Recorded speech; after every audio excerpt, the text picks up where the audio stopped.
Well, thank you. So once again, it is a privilege in order to present some of my current research on this topic.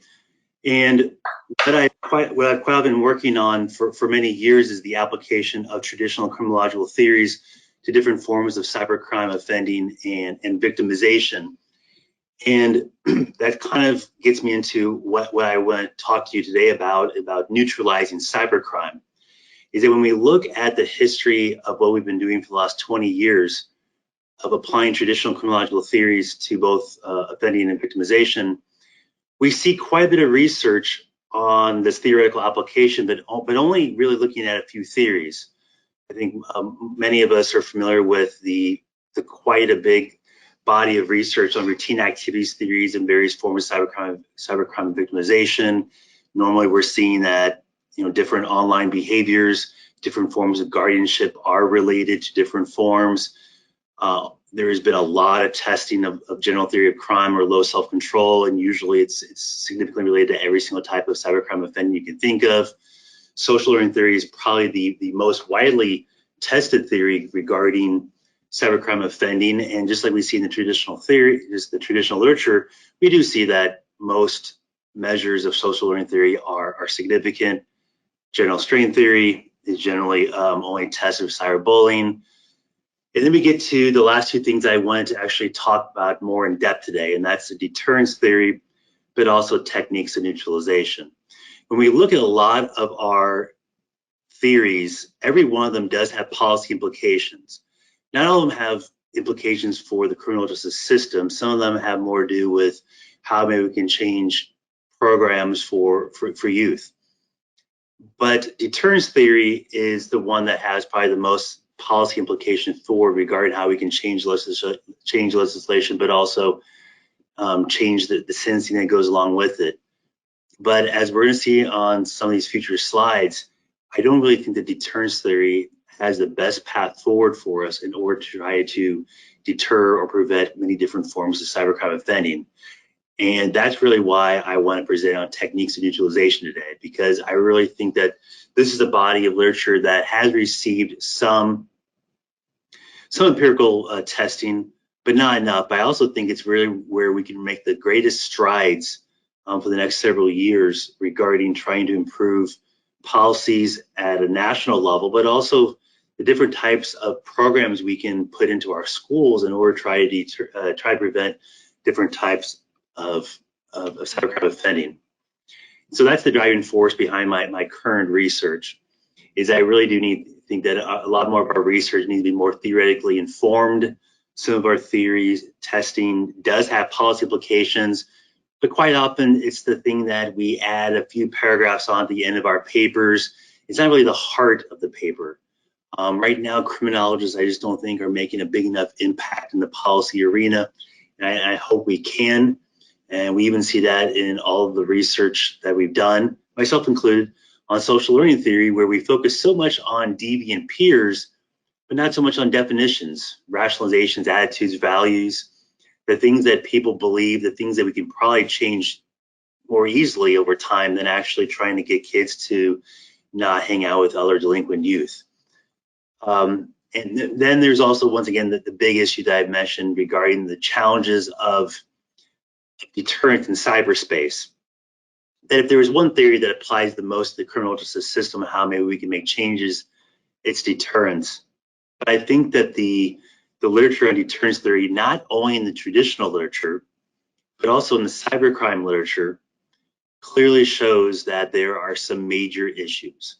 And there's not that much deterrence research in the cybercrime literature, but it's not the most promising. And most of it's actually commentary in general. I mean, do we think that cybercrime legislation is written and advertised clearly enough? No. Are the penalties severe enough? Probably in most cases.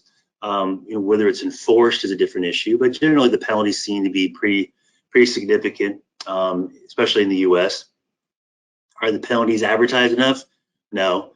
Is the certainty of apprehension for offenders being caught high?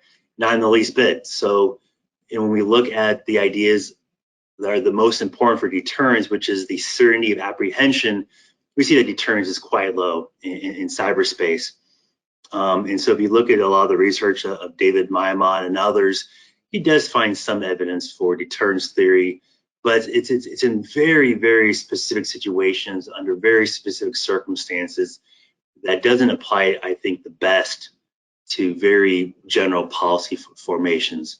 And we actually see that in a study that I have coming out in the journal Contemporary Criminal Justice, where using the data set that I'm actually going to present my findings on today, I was looking at both perceived formal sanctions and also perceived informal sanctions. And that's within a college sample. And when we're actually just looking at correlations, we actually do find some empirically supported relationships between perceived formal sanctions. If students think that they're going to be caught and punished by the school or the legal system, there is actually a negative correlation in my most recent study with different types of piracy, software piracy, media piracy, 2 minor forms of computer hacking, 2 different forms of online harassment. However, when we started actually doing more complex forms of analysis, even just logistic regression, and we start controlling for things such as informal sanctions, what's your family going to think about it? How are they going to act? Who are you associating with? And just even different demographic controls in there. But what I found was that none of the measures of perceived formal sanctions were significantly related with any of those 6 measures anymore. Instead, what was completely controlling the models was the students' perceived levels of informal sanctions, mostly what their parents were going to think about it, and also simply who they associate with. So kind of a pretty, whether you want to consider that support of social bond theory or just social control theory in general, or social learning theory, that's where the support was, not deterrence theory. So that really wanted me to once again, to start focusing more on techniques of neutralization with my newest research agenda, is that we consistently see social learning theory being one of the most important theories in understanding cybercrime offending. And similar to all types of offending, we see that deviant peers is the most significant. But we also see that the idea of definitions or values are also related and related with different types of cybercrime offending. But most scholars really don't go into too much detail regarding what are those definitions, how can we change those over time. And what I'm going to be talking about today is actually still a cross-sectional data study, so I can't discuss how things have changed over time. But for me, this is where we can hopefully see the biggest impact over time, is if we're able to start studying social learning theory, but also techniques of neutralization over time periods, we can start doing program and policy evaluations to see whether we can change youth and young adults' views of digital piracy, but also minor forms of hacking and online harassment, and to see whether those changes in belief patterns are related to then changes in their online delinquency. So for those of you who are not familiar with Sykes and Motz's classic techniques of neutralization theory, I'll just kind of really briefly go over it, but they were really trying to understand Sutherland's idea of definitions better. And so what they argue is that youth actually don't really have separate belief systems that make them delinquent. That for the most part, they're actually conforming individuals, but what they needed were techniques of neutralization or beliefs or rationalizations that allow them to drift away from their normal law-abiding behaviors to commit delinquency once in a while without rejecting themselves. That they could still see themselves as a good kid, someone that normally did the right thing, but in certain circumstances they would commit delinquency without seeing themselves as a delinquent. And they originally identified 5 different techniques: denial of responsibility, denial of injury, denial of victim, condemnation of the condemner, and appeal to higher loyalties. And with each one of those, the idea, such as denial of responsibility, is that they don't claim responsibility for the act. They say it's beyond their own control, that's an accident, they didn't have a choice in the matter. Denial of injury is that although the act they committed maybe was considered a crime, that there was no harm to anyone. So why can it be wrong but didn't harm anyone? Denial of the victim is that you actually do realize that there actually was harm to someone, but you take away the person's victim status. You see them not as a victim, but that they deserved the pain that was inflicted on them. Condemnation of the condemners, that you see the individuals that are upset at your behavior as hypocrites. So why should you worry or listen to individuals, whether it's your parents, schools, or law enforcement, if you view them as hypocrites because they do wrong things as well?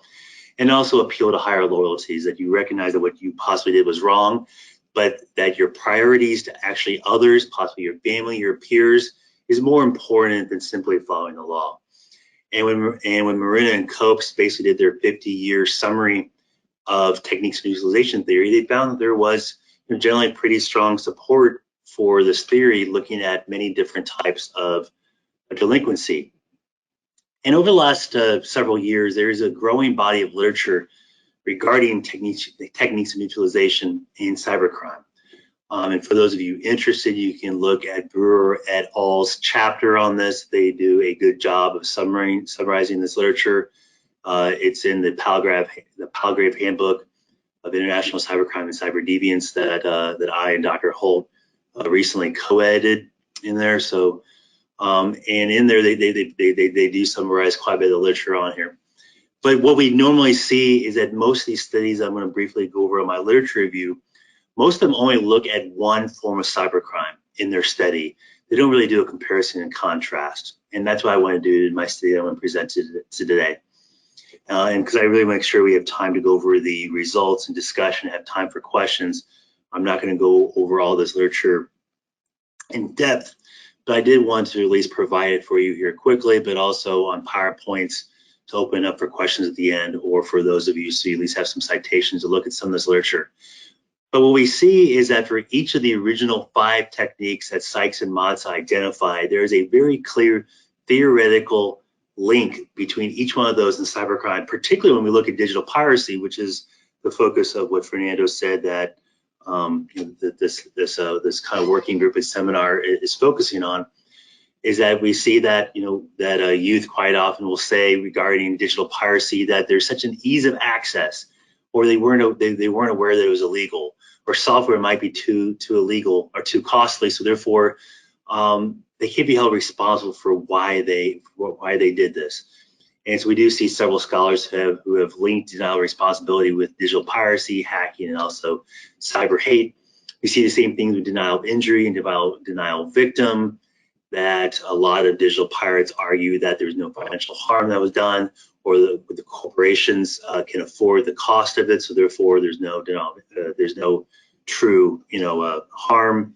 Denial of victim, they think that quite often some of these corporations simply deserve it because of how greedy they are.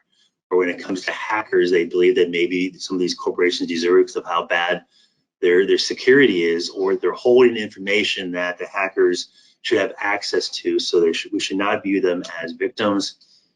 Condemnation of the condemners, once again, they quite often see that maybe the legal system is corrupt or hypocritical, so why should we care about digital piracy, which seems so minor, let's say in comparison to possibly police brutality or other significant issues that are going on in the country. And finally, appeal to higher loyalties. We see that there's actually fewer studies looking at this, but for those that have looked at, there does seem to be some support for piracy. That maybe their friends need that software. Their friends really wanted that music, and they're the ones that are able to obtain that music and get for them. So having the support of their peers is simply considered more important than whether society says that it is illegal or not. So what I wanted to present to you guys today was these kind of some preliminary analysis looking at 2 primary research questions, and that is, are the use of techniques of neutralization correlated with the commission of piracy, minor forms of hacking, and online harassment, all in a college sample?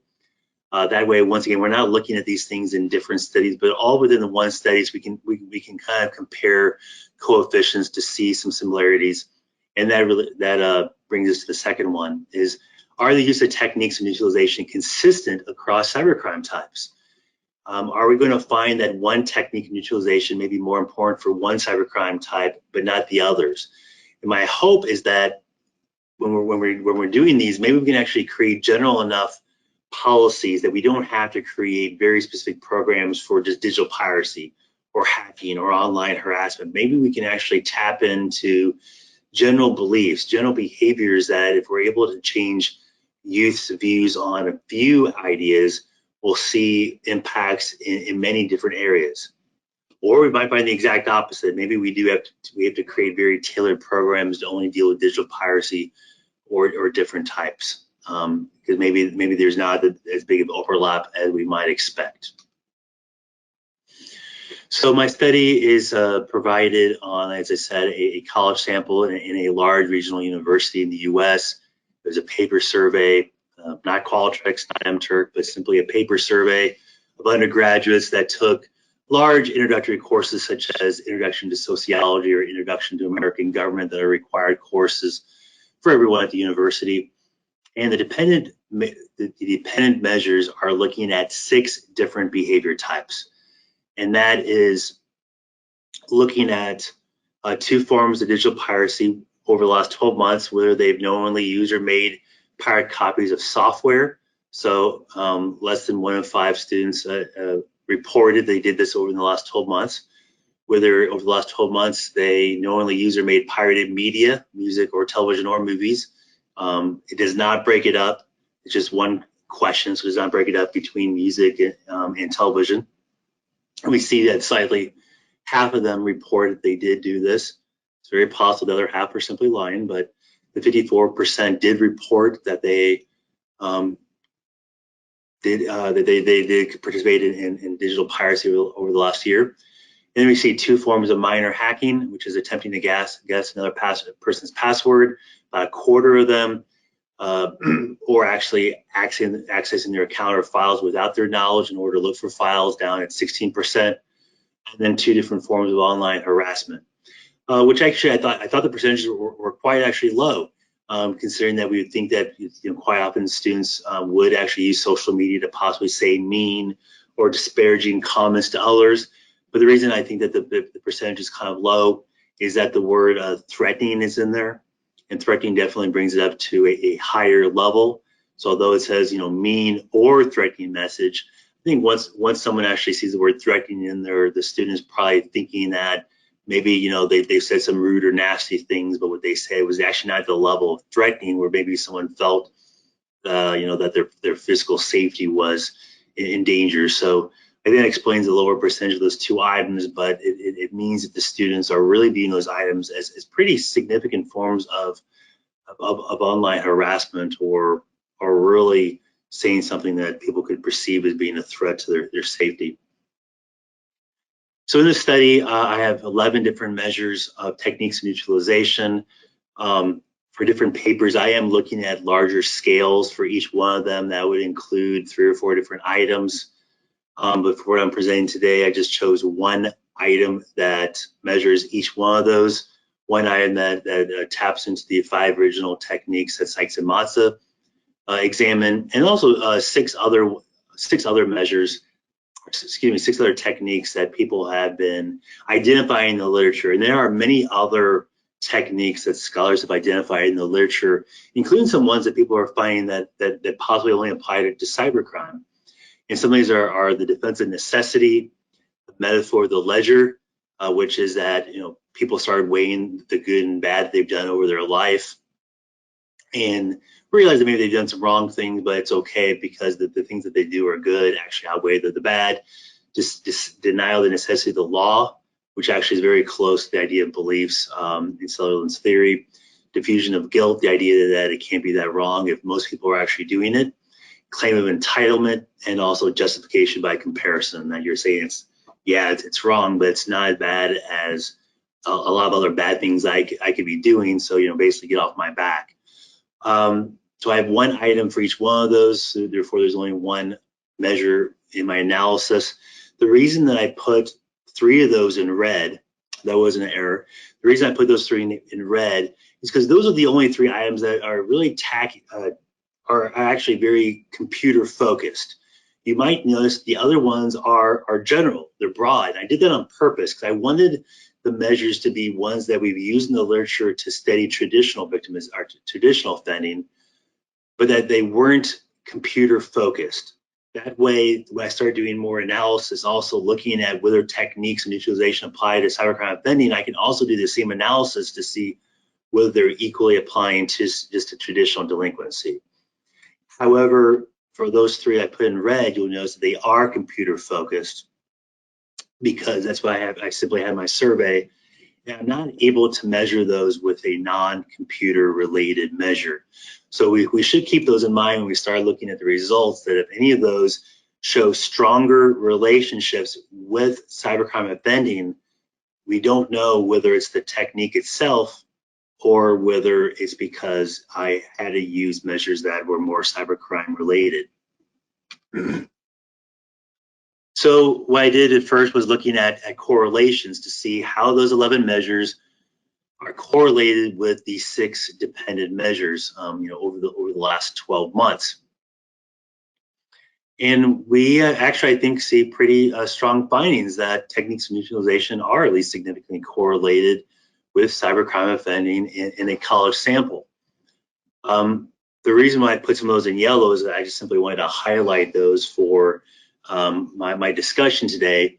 But if there's a blank box and there wasn't a significant correlation, but if you see any numbers in there, there's an asterisk by showing its significance. So all the numbers in there that are showing are all significant and are worthy of discussing, but the ones that are highlighted in yellow are ones I really want to highlight.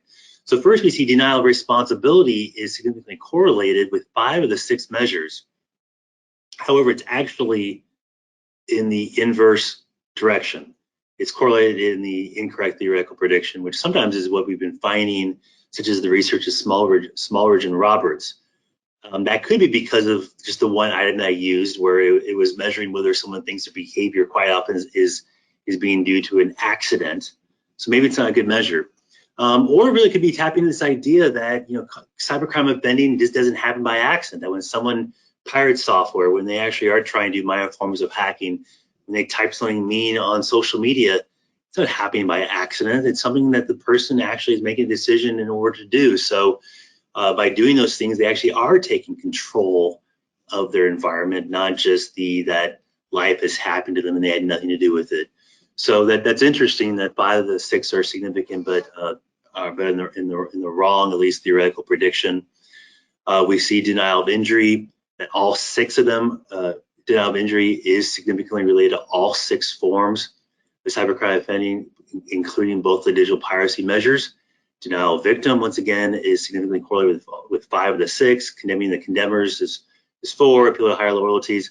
In general, Sykes and Motz's 5 original techniques of neutralization do a really good job of being significantly correlated with all 6 forms.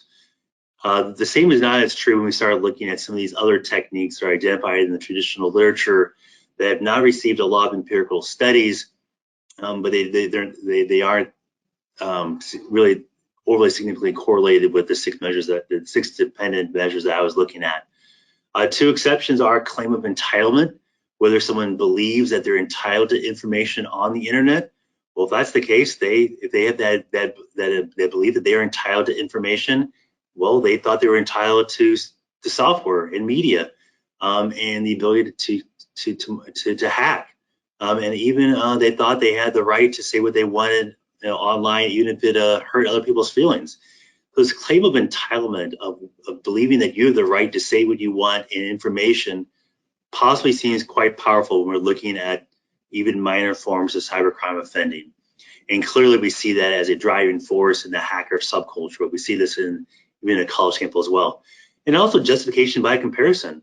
This seems to be quite important for a lot of these students, that they consider these cybercrime offenses to be minor.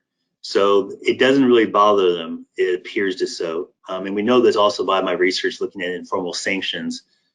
It doesn't bother them that they're doing this. They think it's minor. And if someone finds out, they're not really worried about what those individuals' attitudes are going to be about it, because most of their peers do it, possibly some of their family members do it.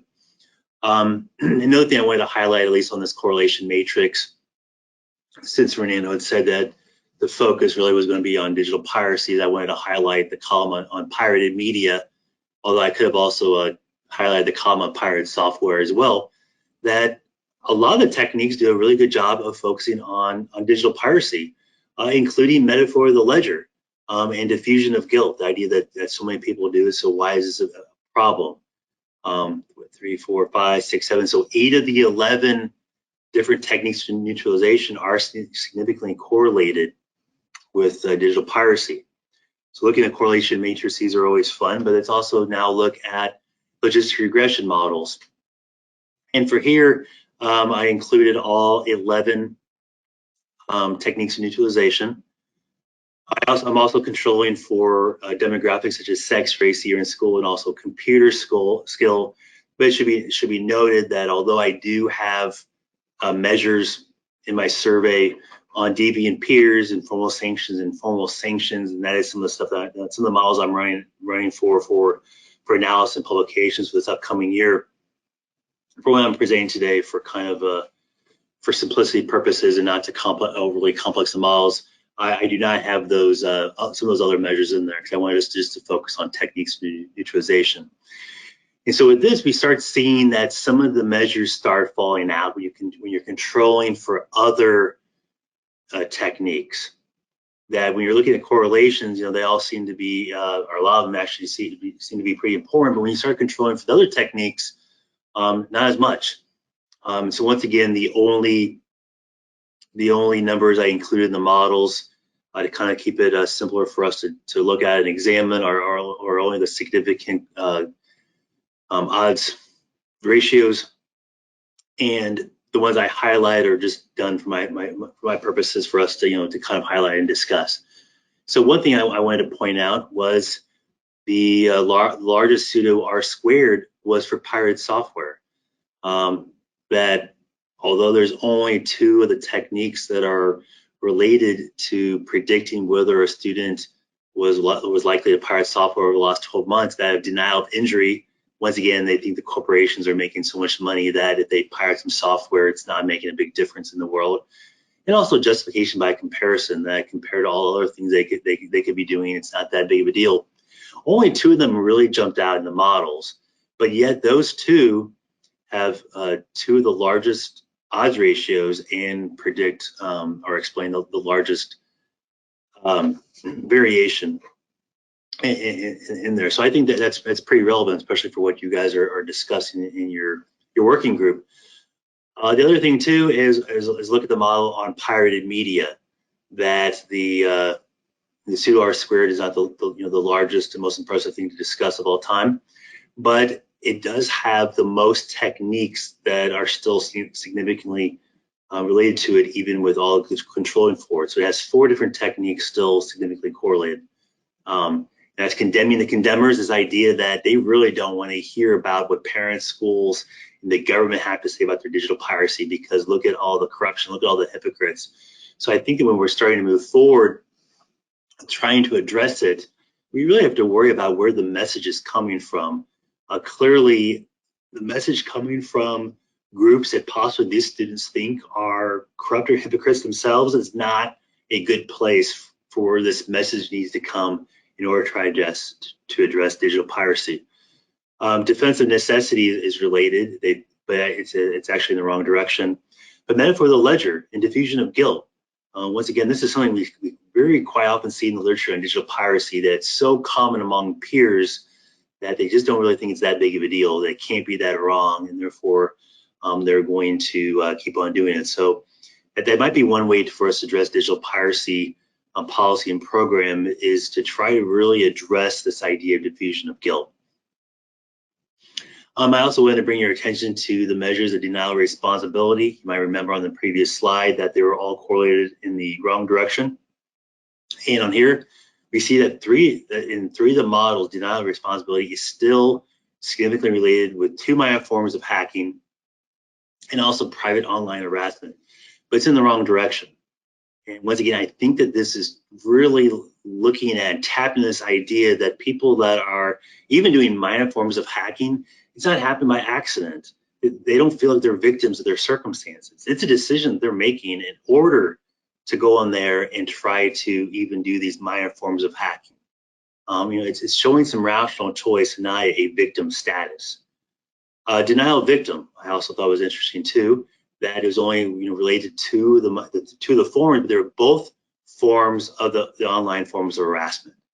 So when we look at why do some of these students actually do the mean things they do online? Well, it's because they don't really see their victims as victims. They believe that those individuals they said the mean things deserve it. That once again, that that they said what had to be said.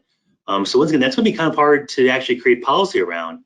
We're really going to have to try to increase empathy and show that, yeah, like those people actually were victims. What you said were mean, threatening, and we cannot do that. And also, I just want to quickly, since I know I'm running out of time here, for justification by comparison, that it was significant in 4 of the 6 models, and something we have to really look at quite a bit. That if these students are committing minor forms of online offending because they don't think it's very serious compared to all the other things they could be doing, maybe we have to try to tap into that to show that there are consequences for these things. These things actually do have an effect, and that seemed to be almost a program that we could try to tap into right there. This idea of justification by comparison.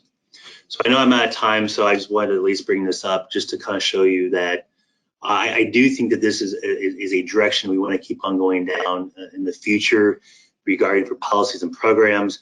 I do not think that deterrence is the best way for us to approach trying to address digital piracy or cybercrime offending in general. I think that if we really start looking at specific techniques of neutralization, we can start trying to tap into trying to create programs that try to address some of these and change their behaviors and beliefs over time. And so therefore, what I'm really calling for, I think, not only for myself to do, but for our entire field, is to really start collecting better longitudinal data sets. Start trying to implement, talk to schools, try to implement some programs that bring in techniques of neutralization, and study them, evaluate them, even if they're small pilot programs. See whether we can change some of these youths in middle school, high school, and college about their beliefs. And we have to do that. We have to start asking our governments for funding for these small pilot programs in order for us to start creating better programs. What we've seen in the U.S. consistently is that politicians will create programs without scholars' input. And so for the U.S., if we want to see our government start creating programs based on failed programs such as the DARE program that try to scare kids into not using drugs, if we want the government to do that for cybercrime, then what we should do, I guess, is nothing. But if we want the government to create programs and fund programs based on empirical research, we really have to work much closer with our local, state, and federal governments and try to create these programs and fund them and evaluate them. So once again, I wanted to really thank you. I apologize for going over time a little bit here, but I really wanted to thank you for inviting me and listening to my presentation today.